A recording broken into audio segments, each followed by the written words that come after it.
महेश कुमार जी को अपनी पत्नी के देहांत के बाद अपने बेटे बासु के साथ शहर आना पड़ा, क्योंकि पत्नी के जाने के बाद वे एकदम अकेले हो गए थे। अब बेटा ही था जिसके साथ वो रह सकते थे और उनकी इस उम्र में सही से देखभाल हो सकती थी। उनके बेटे ने शहर आकर महेश जी को उनका कमरा और बालकनी दिखाई और कहा, पापा आप कुछ समय यहाँ बालकनी में सुकून के साथ बैठ सकते हैं, अखबार पढ़ सकते हैं, आपका मन लगा रहेगा। और देखो पापा, मन तो आपको लगाना ही पड़ेगा। महेश जी भी अपना मन लगाने की पूरी कोशिश करते, लेकिन बुढ़ापे का एकाकीपन उन्हें खाए जाता था। आसपास कोई बोलने वाला भी नहीं था। बेटा और बहू अपने काम में लगे रहते। कभी कभार पोते के साथ मन बहला लिया करते, लेकिन वह भी अक्सर स्कूल की पढ़ाई में लगा रहता था। महेश जी की बालकनी के सामने वाले फ्लैट में भी शायद कोई नहीं रहता था, क्योंकि अक्सर वो बंद ही रहती। कुछ समय बाद उनके सामने वाली बालकनी में कोई रहने आ गया। उसमें एक सभ्य व संभ्रांत महिला दिखाई दी, जो लगभग उन्हीं की उम्र की थी। उन संभ्रांत महिला ने अपनी कामवाली को कुछ समझाया, कुछ पौधे लगवाए, कपड़ों के सुखाने के लिए रस्सी बंधवाई और एक आराम कुर्सी और एक छोटा सी मेज लगवा दी। इस तरह वो वीरान सी दिखने वाली बालकनी अब सजीव हो उठी, किसी के होने का एहसास देने लगी।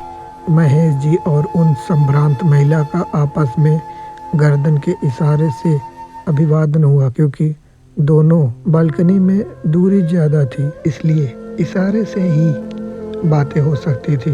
और यूँ भी तेज बोलकर बातें यहाँ शहरों में कहाँ हो पाती है। यहाँ तो हर इंसान अपने आप में मगन है, आसपास की किसी को कोई खबर नहीं है। अब तो महेश जी को अपनी बालकनी अच्छी लगने लगी। वे अब आराम से बैठकर अखबार पढ़ते। सामने वाली बालकनी में छाई हुई वीरानी अब वसंत का रूप ले चुकी थी।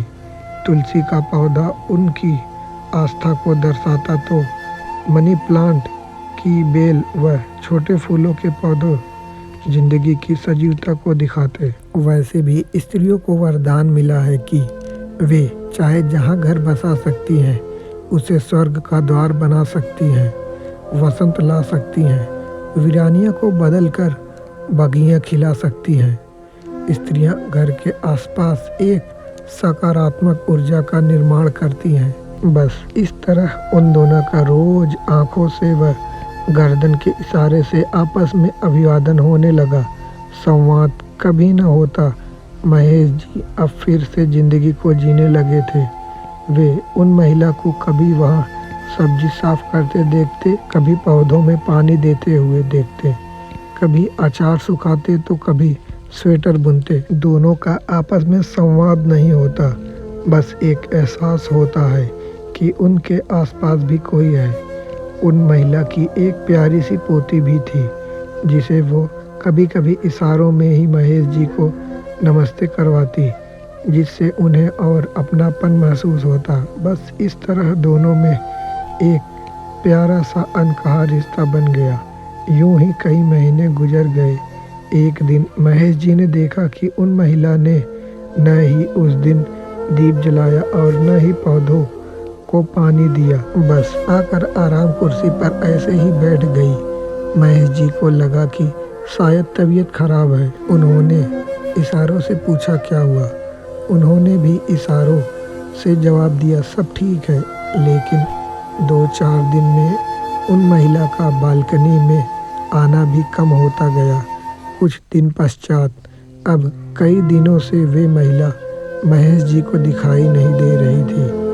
उन्हें लगा कि शायद कहीं बाहर गई होंगी, लेकिन जब कई दिन हुए वे नहीं दिखाई दी और उनके लगाए पौधे सूखने लगे, उनकी लगाई मनी प्लांट की बेल सूखने लगी, तो वे चिंतित हो उठे। उनका मन बेचैन हो उठा, लेकिन पूछे तो किससे पूछे। महेश जी को बहुत चिंता हुई। उनका अब मन किसी भी काम में नहीं लगता। फिर एक दिन वही काम वाली बालकनी में दिखाई दी जो पहले दिन उन महिला के साथ आई थी। वह आई और बालकनी की सफाई करने लगी। महेश जी से रहा नहीं गया तो उन्होंने इशारे से पूछा कि वे कहाँ हैं। उसने भी इशारे से हाथ ऊपर करके जवाब दिया कि वे अब नहीं रही। महेश जी का दिल धक से रह गया। उन्होंने उस अकेली पड़ी आराम कुर्सी की तरफ देखा और फिर एक बार वो अपने आप को अकेला महसूस करने लगे। उनका वो प्यारा सा अनकहा रिश्ता अनकहा ही रह गया। तो हम आशा करते हैं दोस्तों ये कहानी आप लोगों को बहुत ही अच्छी लगी होगी। अगर कहानी अच्छी लगी होगी तो कहानी को एक लाइक दे दीजिएगा और कहानी कैसी लगी हमें कमेंट बॉक्स में ज़रूर बताइएगा। और अगर आप हमारे चैनल पर नए हैं तो आप हमारे चैनल को सब्सक्राइब कर दीजिए। नीचे सफ़ेद कलर का सब्सक्राइब बटन है, उस पर क्लिक करके नोटिफिकेशन ऑन कर दीजिए ताकि कोई कहानी आपसे छूटे नहीं। तब तक के लिए लेते हैं इजाज़त, मिलते हैं नेक्स्ट कहानी के साथ।